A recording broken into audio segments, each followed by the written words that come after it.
Okay, so hello everyone and welcome to Let's Draw Bats. I'm Bethany Milam and I am a artist, art teacher, and hopefully I'm going to guide you through drawing bats this evening. Bats from all over the world, so we've got a little bit of everything. Another fruit bat. This one, as you can see, the wings are curled around the body. Have a look at where you can see fingers and joints. So I'm going to start off again drawing the overall shape and almost treating it like a butterfly cocoon. So I'm going to look at what's the outside shape doing, and then I'm going to come into looking at the structure a little bit more. So starting at the top, where does this shape go? Where does it get thin? Where is the angles changing? Where is their curve? I'm looking for all of that to start me off.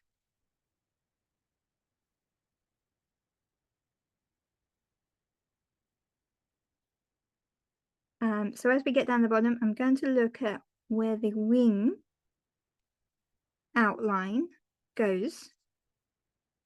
And then I'll put the head in underneath that shape. I'm going to put a little head shape in here. Your picture's gone off the screen again. Thank you.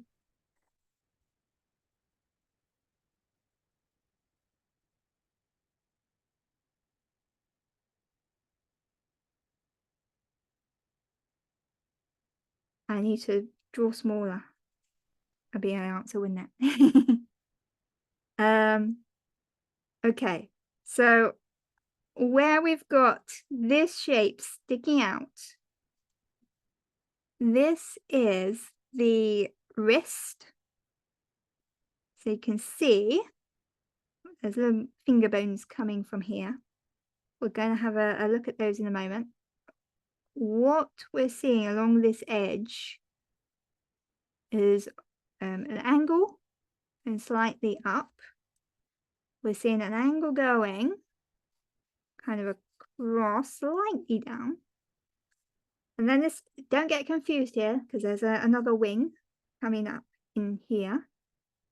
But then this front wing is going to come out to about here, and then we're seeing an angle going up to a little curve, well, a spike that curves in, and then another little spoke sticking out, and then that's going to come in to this long shape.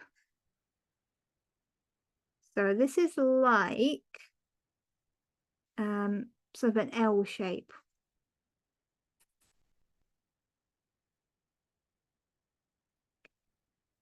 So on the other side of that, you can see a matching little sticking out shape. It's even thinner, and it's going to come in and disappear behind. And then there is another wrist that is sticking out just a little bit from underneath.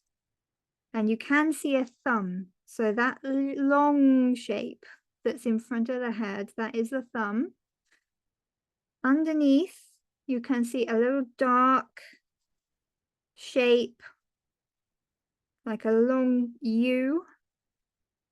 And that is the two wing flaps of wing either side of the wrist.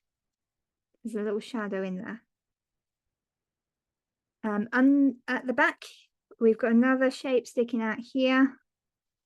So have a look at that. Does it stick out a little bit more? Maybe. Let's go in a bit more angle. Sticking out there. We've then got a little bit of back leg peeking out and some fluff. And then another little shape that then joins in here. I'm going to this line, so from this spoke, I'm going to come up and I'm going to bring that up into the middle of this long shape, like so. Okay, let's come back down and have a look at those fingers. What's going on? So we have this wrist, and we have a long shape that's leading up to this spoke. So there's a finger here. It's got a joint. It's coming this way, slight angle change. It has a joint here, and then another angle change down to the wrist. We then have another finger that's going to come. It's going to come slightly a little bit further than this joint. So one bone, and then it's going to bend quite sharply down, and then it's going to bend quite sharply up, and it's coming to this spoke, this little joint, spiky bit here. So we've got a joint there and there. So when I said about flexible wings, this is what I mean. We then have another finger. So the joint is, again, is in line pretty much. So we're going up, and then we're coming down to this spiky shape, this triangle down here. And then this finger is going up into this shape again. So this is where this extra sticking out shape is going. So this finger is going there, joint, there, joint, all the way up to this extra sticking out shape. Is that clear? And then 1, 2, 3, we should have another finger. And that one, can you just about see it? It's going in from here. There's a little joint bend here. It's coming up, joint here. And then it ends, you can just see it sticking out about here. There is a sort of little lit up, sticky out bit there. That's the end of that short finger. Does that make sense? I'm getting nods from Margie. Good, good. It's a funny little structure. It's all of those fingers that we looked at. They're curled up around the body. I just love the expression on this bat's face. So let's very quickly, last few moments, get a little bit of that very contented, sleepy bat face in.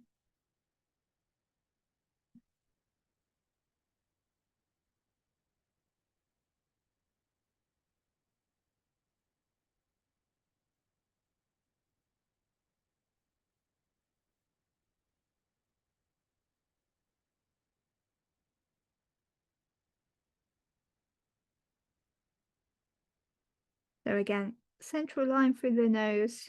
Make sure that you get the little curves on the nostrils, both sides. Little mouth and chin. And I'm going to do some little feathering fluffy marks either side, few over the top.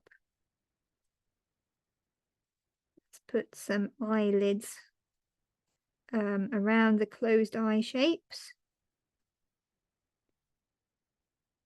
and a little bit more fluff.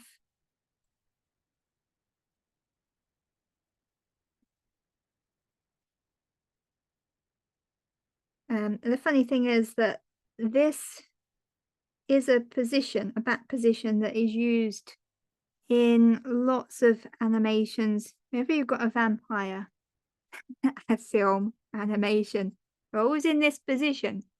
But the silly thing is, this is a bat, a fruit bat sleeping position. This is not how vampire bats sleep. So all those vampires are out to go hunting some mangoes and bananas. Anyway, the Bat Conservation Trust here in the UK is the website to go for any extra information.